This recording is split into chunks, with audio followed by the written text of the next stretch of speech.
यह भगवान श्री कृष्ण की एक सच्ची घटना है जो भारत में 1947 के आसपास या कुछ समय पहले या बाद घटी थी। उस समय भारत में लालची साहूकार गरीब ग्रामीणों को धोखा दिया करते थे जो उनसे कर्ज लेते थे। ऐसे वित्तीय लेन देन बहुत ही अनौपचारिक होते थे जिनमें कोई कागजी प्रमाण नहीं होता था। साहूकार आमतौर पर उधार की किस्तों की रसीद नहीं देते थे, जिससे उधार लेने वाले के पास कोई सबूत नहीं होता था और उन्हें एक ही कर्ज को कई बार चुकाना पड़ता था। यह कहानी एक व्यक्ति ने सुनाई थी जो कई वर्ष पहले अपने दोस्तों के साथ वृंदावन गया था। कई मंदिरों के दर्शन के बाद वे लोग दोपहर की चिलचिलाती गर्मी में थक गए और प्यासे हो गए। अचानक उन्होंने एक झोपड़ी देखी जिसमें एक बुजुर्ग महिला भजन गा रही थी। वे उस झोपड़ी के पास गए तो वह महिला बहुत प्रेम से मिली और उन्हें पानी और भोजन दिया। दोपहर का भोजन करने के बाद वे लोग वहां से जाना चाहते थे, लेकिन गर्मी इतनी तेज थी कि वे बाहर नहीं निकल सके। इसलिए उन्होंने ठंडा होने तक झोपड़ी में ही रुकने का फैसला किया। तभी कथावाचक के एक दोस्त को उस बुजुर्ग महिला के बारे में जानने की जिज्ञासा हुई। जब उसने थोड़ा आग्रह किया तो महिला ने बोलना शुरू किया। मैं अलीगढ़ से हूं, वहीं मेरा जन्म और पालन पोषण हुआ। मेरे पिता गोपाल दास एक सरल, ईमानदार और समर्पित स्कूल शिक्षक थे।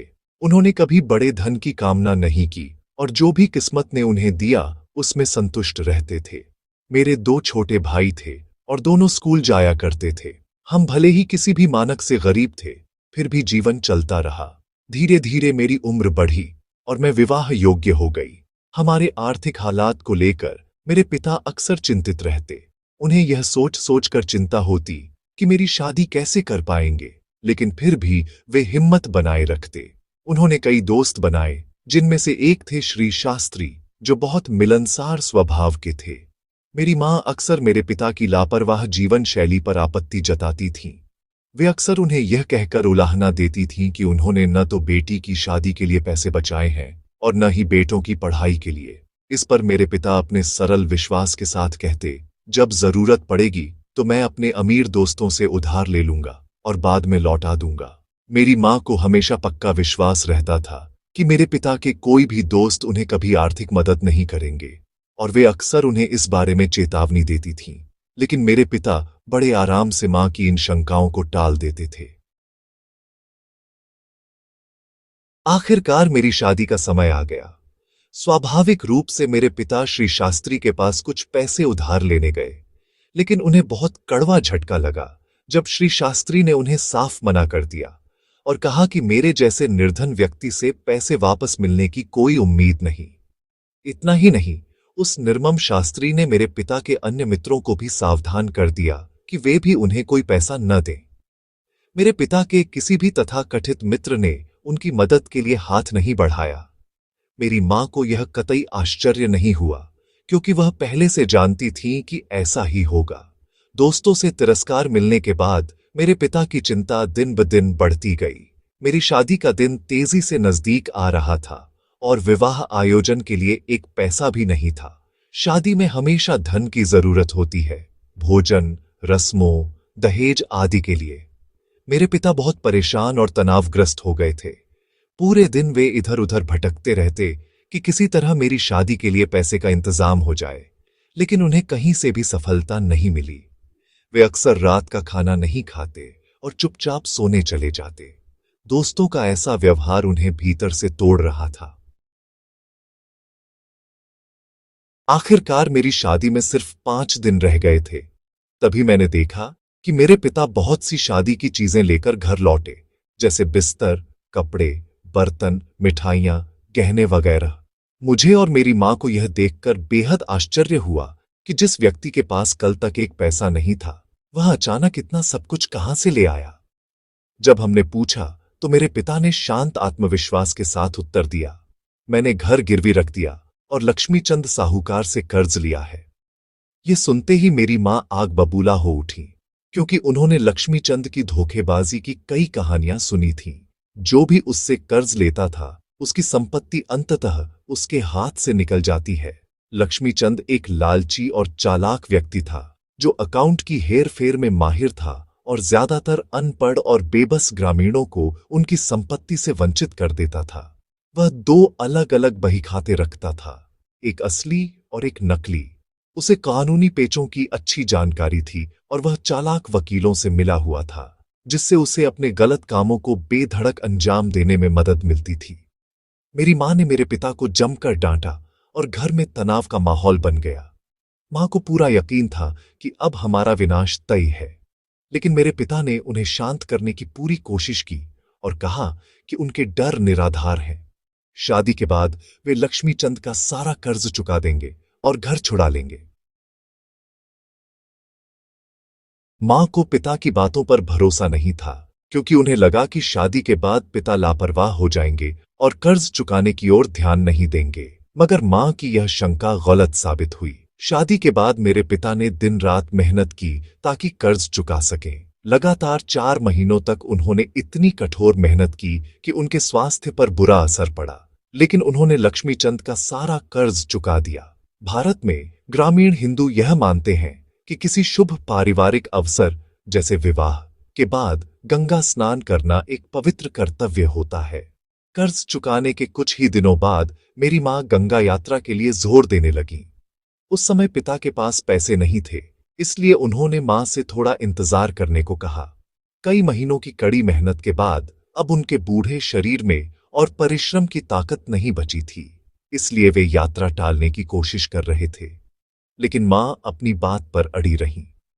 न जाने कहां से मां ने किसी तरह यात्रा के लिए पैसे का इंतजाम कर लिया। इसके बाद माता पिता गंगा यात्रा पर गए। जिस दिन वे लौटे, उसी दिन एक रजिस्टर्ड डाक पत्र मेरे पिता के नाम घर पर पहुंचा। जब उन्होंने वह पत्र पढ़ा तो अविश्वास में भरकर वहीं ढह पड़े। वह दस्तावेज अदालत का नोटिस था, जिसे किसी और ने नहीं बल्कि उसी दुष्ट लक्ष्मी चंद ने भेजा था। उसमें लिखा था कि यदि मेरे पिता एक निश्चित तिथि तक मूल कर्ज और ब्याज समेत राशि वापस नहीं करते तो लक्ष्मी चंद उनके पैतृक घर को जब्त कर लेगा। नोटिस पढ़कर मेरे पिता सन्न रह गए। उन्होंने तो पूरी ईमानदारी से ब्याज समेत सारा कर्ज चुका दिया था, फिर यह नोटिस क्यों? वे एक सीधे सादे इंसान थे, जिन्होंने कभी अदालत का मुंह तक नहीं देखा था। उनके लिए अदालत एक भयावह जगह थी, जहां अमीर और ताकतवर लोग कानून की धज्जियां उड़ाकर मामलों को अपने पक्ष में मोड़ लेते हैं और गरीबों को छलते हैं। अदालत उनके लिए वह जगह थी जहां हर दिन, हर पल सच का गला घोंटा जाता है और झूठ का राज चलता है। अदालत की हर ईंट उन्हें सांप के खूनी दांतों जैसी लगती थी, जो बेबस और निरीहों पर जरा सी चूक में वार कर देती है। फिर भी मेरे पिता ने साहस जुटाया और अपने मित्रों से मदद मांगने का निश्चय किया, लेकिन एक बार फिर सभी ने उन्हें ठुकरा दिया। वर्षों पुराने मित्र श्री शास्त्री तक ने उनके चरित्र की गवाही देने से इनकार कर दिया। लक्ष्मीचंद एक प्रभावशाली व्यक्ति था, इसलिए कोई भी उससे दुश्मनी मोल लेना नहीं चाहता था। एक बार फिर मेरे पिता गहरे अंधकार में डूब गए। वे निराश हो उठे और जैसे उनका मानसिक संतुलन डगमगा गया। वे इस दुनिया के स्वभाव पर हैरान थे। कितनी अजीब है यह दुनिया।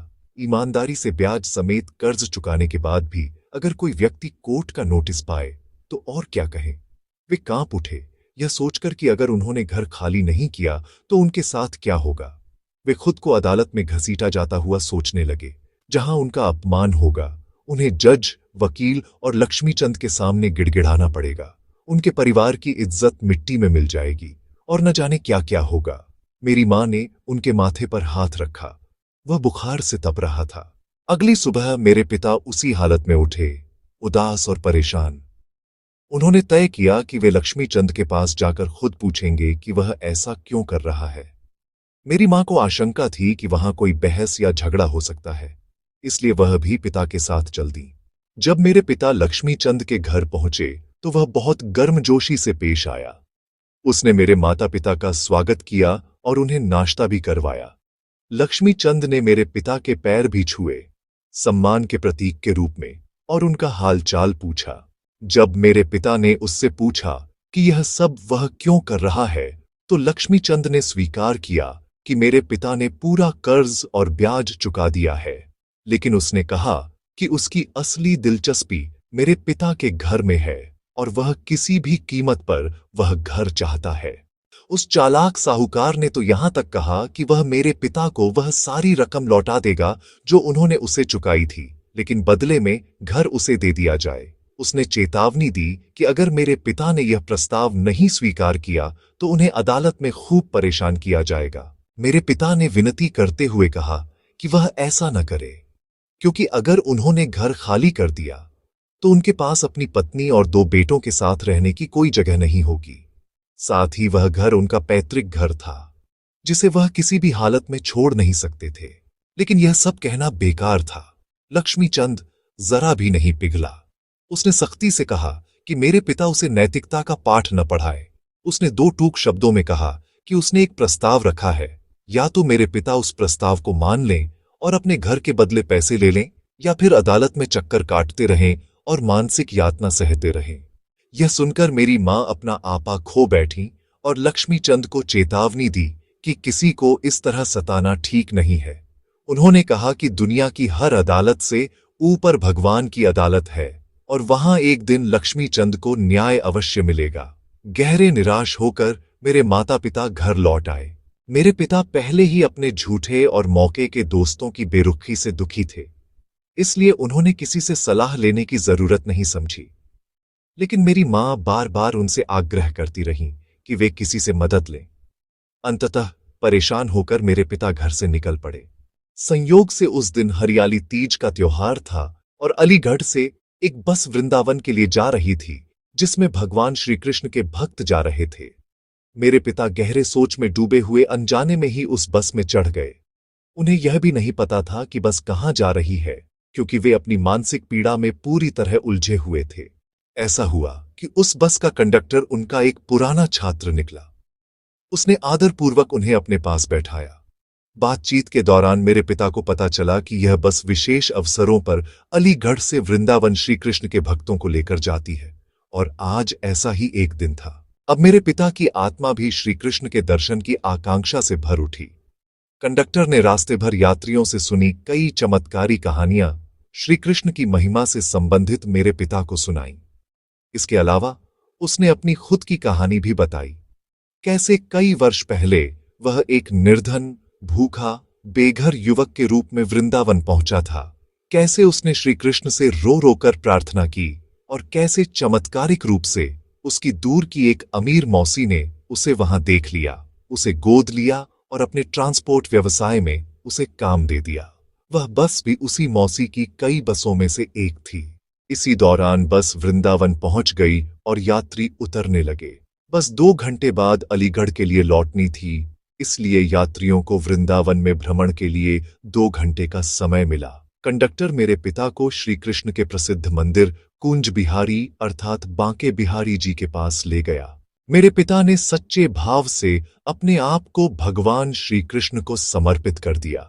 पूरी श्रद्धा से उन्होंने अपना मन, दुख और चिंता प्रभु के चरणों में अर्पित कर दी। श्री कृष्ण की कृपा उनके अंतर्मन को छू रही थी। उनके मन की व्यथा जैसे उनके समर्पण की नदी में बहती जा रही थी। आधी रात को जब वे घर लौटे तो वे एक बदले हुए व्यक्ति थे। उनके चलने में आत्मविश्वास और स्थिरता थी। अब ऐसा लग रहा था जैसे उन्हें किसी की मदद की जरूरत नहीं, कोई चिंता नहीं और कोई डर नहीं। उन्हें श्री कृष्ण से आश्वासन मिल गया था, जो सबसे बड़े सहायक हैं। अगले ही दिन मेरे पिता ने पूरी दृढ़ता से लक्ष्मीचंद के वकील को एक साहसिक उत्तर भेजा, जिसमें स्पष्ट रूप से लिखा था कि चूंकि उन्होंने कर्ज और ब्याज सहित पूरी राशि चुका दी है, इसलिए किसी भी हालत में वे घर खाली नहीं करेंगे। यह देखकर लक्ष्मीचंद क्रोधित हो गया और उसने मेरे पिता को अदालत में पेश होने के लिए समन भेजा। जो अदालत का समन पहले मेरे पिता को भयभीत कर देता, वही समन आज उनके लिए एक राजकीय निमंत्रण जैसा लग रहा था। उसे अदालत का समन पाकर जरा भी डर नहीं लगा। जब स्वयं भगवान उसके साथ हों तो डर कैसा।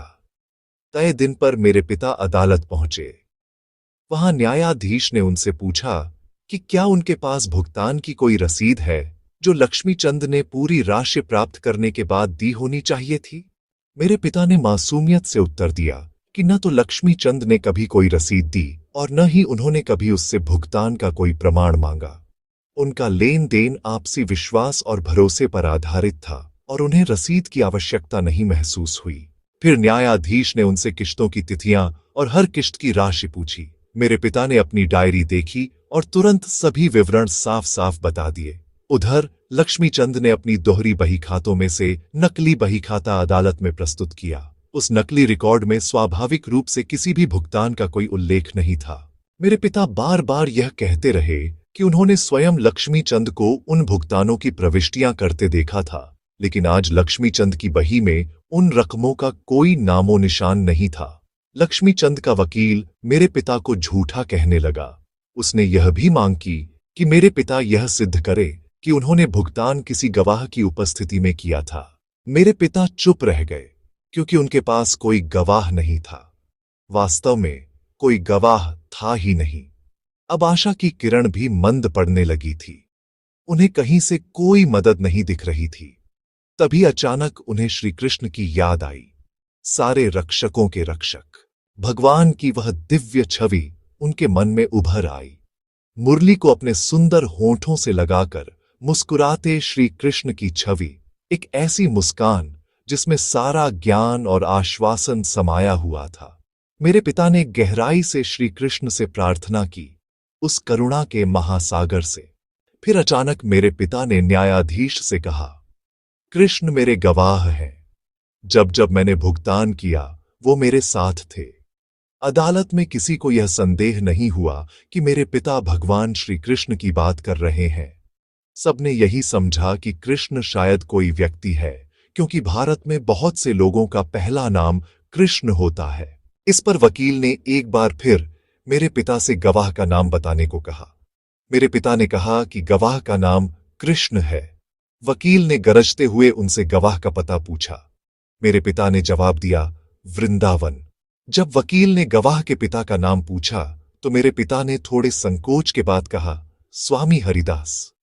स्वामी हरिदास एक महान संत और भगवान कृष्ण के महान भक्त थे जो 16वीं शताब्दी में रहते थे। उन्हीं ने वह कृष्ण स्वरूप कुंज बिहारी जी को प्रकट किया था, जिसकी पूजा आज भी एक प्रसिद्ध मंदिर बांके बिहारी में होती है। खैर, अदालत का कर्मचारी गवाह कृष्ण को समन देने के लिए वृंदावन पहुंचा। वहां पहुंचते ही अचानक एक सुंदर सांवला युवा लड़का प्रकट हुआ और उसने कहा कि वह उसे कृष्ण के पास ले जाएगा। भक्तजनों, आप समझ ही गए होंगे कि वह रहस्यमय सुंदर और सांवला लड़का कौन था। कोर्ट कर्मचारी कुछ कह पाता इससे पहले ही वह लड़का उसका हाथ पकड़कर उसे कृष्ण मंदिर ले गया। उस समय दोपहर हो चुकी थी और मंदिर बंद था। उस लड़के ने कर्मचारी से अनुरोध किया कि वह समन पत्र को मंदिर के दरवाजे पर चिपका दे और कहा कि जब कृष्ण वापस आएंगे तो पढ़ लेंगे। उसने यह भी आश्वासन दिया कि अदालत की सुनवाई के दिन कृष्ण अवश्य गवाह के रूप में उपस्थित होंगे। संतुष्ट होकर कर्मचारी अलीगढ़ लौट आया। बाद में कुछ लोगों ने मुझे बताया कि लक्ष्मीचंद के धूर्त वकील ने बड़े उत्साह से अपने मुवक्किल को आश्वस्त किया कि वे यह मामला आसानी से जीत जाएंगे, क्योंकि गोपालदास कोई गवाह पेश नहीं कर पाएंगे। अंदर से न्यायाधीश समझ रहे थे कि मेरे पिता निर्दोष हैं और लक्ष्मीचंद पूरी तरह झूठ बोल रहा है, लेकिन वह लाचार थे और आरोपी की कोई मदद नहीं कर सकते थे। समय बीतता गया और अब अदालत की तारीख आने में कुछ ही दिन रह गए थे। मेरे पिता एक बार फिर वृंदावन गए। घर के सभी लोग उनका मजाक उड़ाते और उन्हें वहां जाने से मना करते रहे, लेकिन वे किसी की नहीं सुने और श्री कृष्ण के बाल्यकाल के नगर वृंदावन के लिए रवाना हो गए। मंदिर पहुंचकर उन्होंने फिर पूरी श्रद्धा से भगवान से सहायता की प्रार्थना की। उनका समर्पण पूर्ण था। दोपहर में वे मंदिर के बाहर बैठकर झपकी लेने लगे। सपने में भगवान श्री कृष्ण प्रकट हुए और उन्होंने वचन दिया कि वे उनके गवाह बनेंगे और उनकी रक्षा करेंगे। शाम को उन्होंने यमुना नदी में स्नान किया और घर लौट आए। घर में मेरे पिता को छोड़कर बाकी सबको यकीन था कि लक्ष्मीचंद केस जीत जाएगा, लेकिन मेरे पिता को पूर्ण विश्वास था कि विपरीत ही होगा। लगभग सभी ने उनके विश्वास को एक सनक कहकर खारिज कर दिया। मुकदमे के दिन न्यायाधीश ने मेरे पिता से पूछा कि क्या उनका गवाह तैयार है। मेरे पिता ने कहा कि गवाह सचमुच आ चुका है। कोर्ट का परिचारक जोर से बोला, कृष्ण उपस्थित हो। कोई जवाब नहीं मिला। उसने फिर से कहा, कृष्ण उपस्थित हो। फिर भी कोई उत्तर नहीं। तीसरी बार उसने पुकारा, कृष्ण उपस्थित हो। तब कमरे के बाहर से एक आवाज आई, मैं यहां हूं। उसी क्षण एक व्यक्ति जो गहरे कंबल में लिपटा था अदालत में प्रवेश किया। हर ओर आश्चर्य के स्वर सुनाई दिए। यह कृष्ण कौन है? क्या आप गोपाल दास के गवाह हैं? न्यायाधीश ने उस रहस्यमय व्यक्ति से पूछा। उस व्यक्ति ने सिर हिलाकर सहमति में जवाब दिया। उस कंबल में छिपा चेहरा न्यायाधीश को खटक रहा था। कृपया अपना चेहरा दिखाइए और साफ शब्दों में बताइए, आपका नाम क्या है? न्यायाधीश ने अब कड़क स्वर में पूछा। उस व्यक्ति ने अपना चेहरा दिखाया और कहा, कृष्ण। जैसे ही न्यायाधीश ने उस व्यक्ति का चेहरा देखा, वे पूरी तरह दंग रह गए। उस चेहरे पर दिव्य चमक थी जो उन्होंने कभी किसी इंसान में नहीं देखी थी। यह कोई मानव चेहरा नहीं था, बल्कि स्वयं भगवान का रूप था। न्यायाधीश का कलम उनके हाथ से गिर पड़ा, माथे से पसीना बहने लगा और वे कुछ और पूछना भूल गए। वह गवाह बोला, गोपाल दास ने लक्ष्मी चंद को हर पैसा ब्याज सहित चुका दिया है। यदि प्रमाण चाहिए तो वह पीले रंग की फाइल में मिलेगा जो लक्ष्मी चंद के कार्यालय की सीट के दाईं ओर अलमारी के सबसे ऊपर वाले खंड में रखा है।